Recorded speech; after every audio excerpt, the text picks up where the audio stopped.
floor.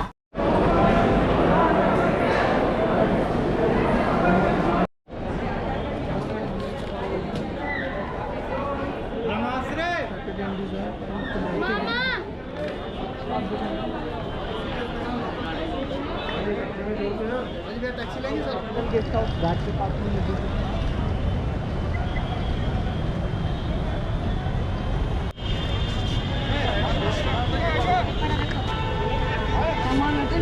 सुप्रभात मान्यवर, मैं पहुंच चुका हूं धर्म नगरी हरिद्वार में।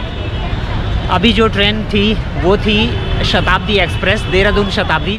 नई दिल्ली रेलवे स्टेशन से ये चलती है सुबह 6:45 पे और 11:30 बजे मुझे पहुंचा दिया हरिद्वार। ये है हरिद्वार का रेलवे स्टेशन मेरे पीछे। और पहली बार मैं उत्तराखंड में आया हूं और ख़ास करके हरिद्वार में, तो आज देखते हैं कि कैसा रहेगा।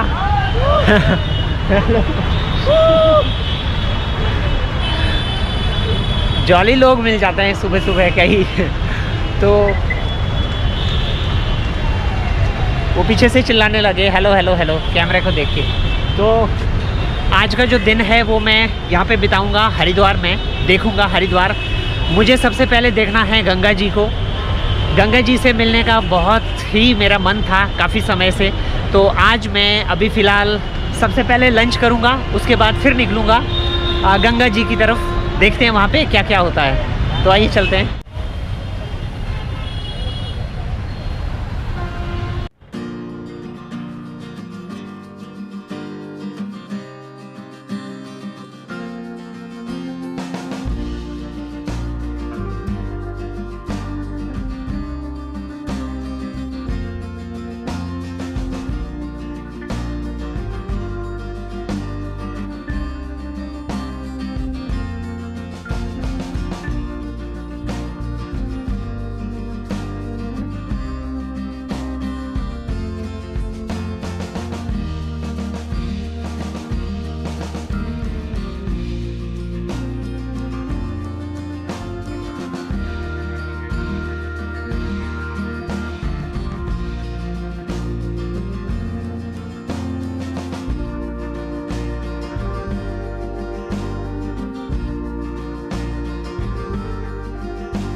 लोगों का गंगा में स्नान करना या गंगा के दर्शन करना एक अलग बात है, लेकिन मेरे लिए ये एक जीवनदायिनी है। एक चीज़ पता नहीं मुझे क्यों फील होती है कि यहाँ पे सब लोग जो डुबकियाँ लगाते हैं वो इस वजह से लगाते हैं कि शायद हमारे जो पाप है वो धुल जाएंगे। मतलब हम गंगा को सब कुछ तो देना चाहते हैं कि हमारे वो पाप भी धो दें, लेकिन हमने गंगा के लिए क्या किया, ये एक बहुत बड़ा सवाल है भारत के लिए, भारत के लोगों के लिए। कई हज़ार करोड़ रुपए का बजट आता है गंगा को साफ़ करने के लिए, लेकिन गंगा को आज तक साफ़ नहीं कर पाए कोई। हरिद्वार में यहाँ पे फिर भी गंगा की हालत ठीक है, लेकिन जैसे जैसे अगर आप आगे जाते जाएंगे तो इस नदी की इतनी बुरी हालत है कि आप सोच भी नहीं सकते। हमारे लिए अगर ये पूजनीय है, हमारे लिए अगर ये देवी है, हमारे लिए अगर ये माँ है, तो हम इस बात को एहसास करें, महसूस करें कि हम कोई भी एक भी चीज़ अगर इसमें डालते हैं तो क्या वो गंगा के लिए सही है। ये कहाँ तक सही है कि गंगा तो हमारे सब चीज़ें धो दें, लेकिन हम गंगा के लिए कुछ भी ना करें और हम उसमें सिर्फ डालते जाएं। यहाँ पे हरिद्वार में मैंने देखा कि बहुत सारे लोग फेंक रहे हैं इसमें कुछ ना कुछ, यहाँ तक कि कुछ लोगों ने पॉलीथीन में कुछ शायद से फूल वूल लेके आए होंगे, वो समेत पॉलीथीन गंगा में फेंक दिया। कई बार आपको अजीब सा लगेगा और आपको एहसास होगा कि हाँ सच में किसी नदी के साथ में ऐसा नहीं होना चाहिए।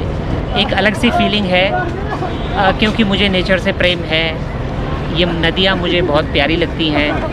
और अगर हम वो देखिए प्लास्टिक जा रहा है, वो बीच में बहते हुए जा रहा है। और ये आपको हर जगह पे मिल जाएगा, हर जगह पे मिल जाएगा। लोग कुछ ना कुछ इसमें फेंक देते हैं, लेकिन गंगा के नाम पे, धर्म पे के नाम पे अगर हम ये सब करेंगे तो कहाँ तक उचित है, ये एक बहुत बड़ा क्वेश्चन है।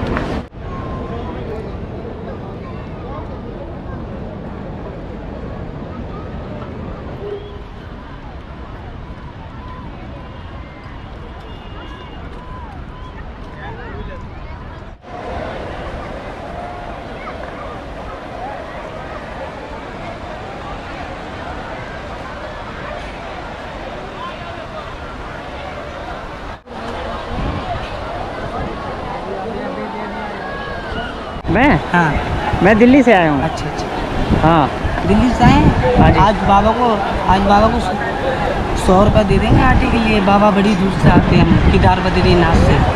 कहाँ से आए आप? हम तो केदार बद्रीनाथ गंगोत्री अच्छा। चारों धाम। आज बाबा ने 100 रुपये लेना भी अवड़े हगोरी हम। अच्छा, कोई बात नहीं बाबा। अरे यार आपके पास तो पैसे ही पैसे हैं। हाँ, आप तो पैसे ही आपके लिए बोला है बच्चन, 100 रुपये का आटा लेंगे हम। अरे 100 रुपये का आटा कौन खाता है एक दिन में? तेरे लिए बोला है बच्चन, सभी के लिए नहीं बोला है। अरे आज कुछ जीवन भी नहीं में। है सच में। आप सोनी आप लाखों में खेलोगे राजा, सभी के लिए नहीं बोला है बच्चन। एक गंगा माई की कसम खा। मैं जो भी काम करता हूँ सब उल्टा पड़ जाता है। ओ नहीं, जो आप सोचते काम नहीं होते, आप अपने मन की विद्या बोल देते हैं, आप अपने मन में नहीं रखते। ठीक है मालिक, जो सोचा है आपका काम होगा। हाँ चलो चलो ठीक है। आज बाबा को दे दो अपने हाथ से। दिल्ली के राजा हैं आप। अरे मैं कोई राजा वाजा नहीं हूँ, यहाँ बस। सारे काम उल्टे सीधे हो जाते कोई हैं। तरह सीधा काम भी हो जाएगा, जा उल्टा हो रहा है ना, जो तरह सीधा काम हो जाएंगे। जा धन्यवाद बाबा। हाँ जा, दे दे आज ठीक है। बाबा को। अरे है नहीं ना, 10 रुपये तो दे दे। अरे है नहीं कुछ भी मैडम नहीं। खास करके बाबा लोगों को अगर आप पैसे नहीं दोगे ना तो गाली दे देंगे लास्ट में।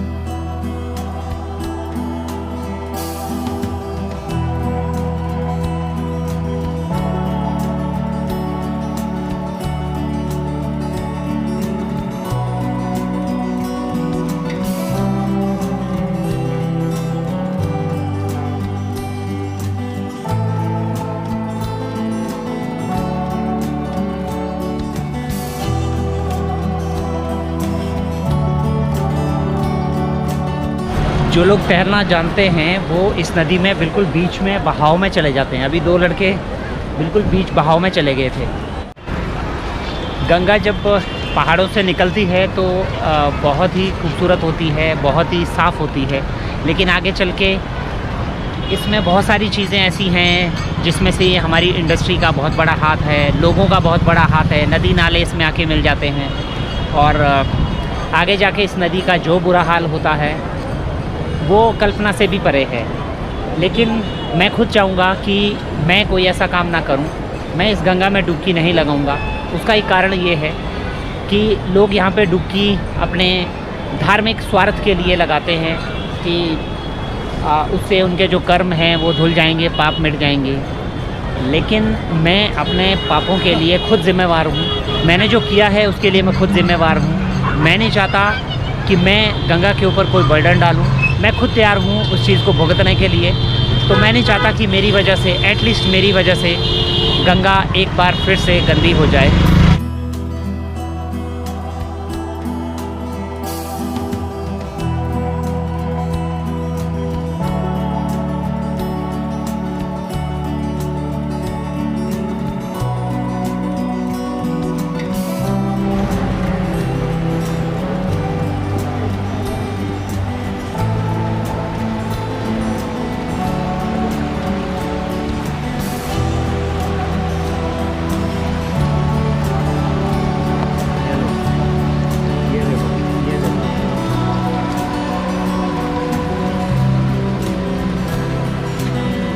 यहाँ पे प्लास्टिक भी जाता है, बॉटल्स भी जाती हैं, फूल भी जाते हैं, सब चीज़ गंगा में डाली जाती है। और दुनिया की एक ऐसी नदी जो शायद से सबसे ज़्यादा फेमस है, और हमारे ही देश के लोग, हम में से ही कुछ लोग, पता नहीं ये कहाँ तक सही है, लेकिन जो भी चीज़ें हैं वो सारी गंगा को अर्पण करते हैं। और कुछ किलोमीटर बाद से ही गंगा का वो रूप आपको देखने को मिलेगा कि हमें सच में अपने आप पे शर्म आए।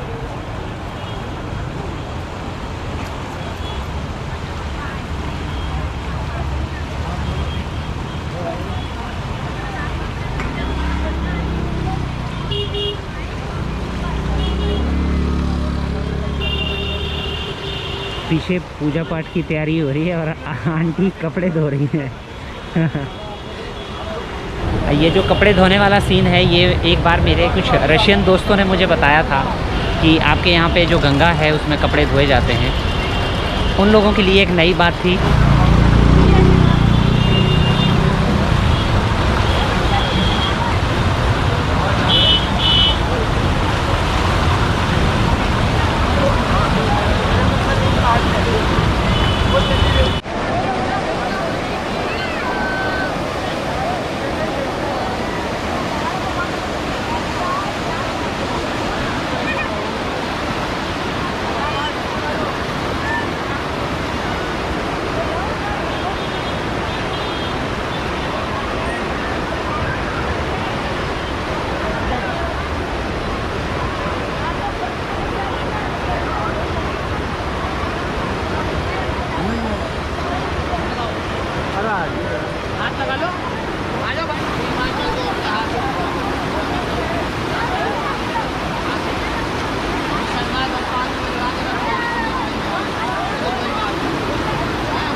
ये छोटी सी जो बच्ची है, इसका मुंडन करवाया जा रहा है, वो बेचारी रो रही है।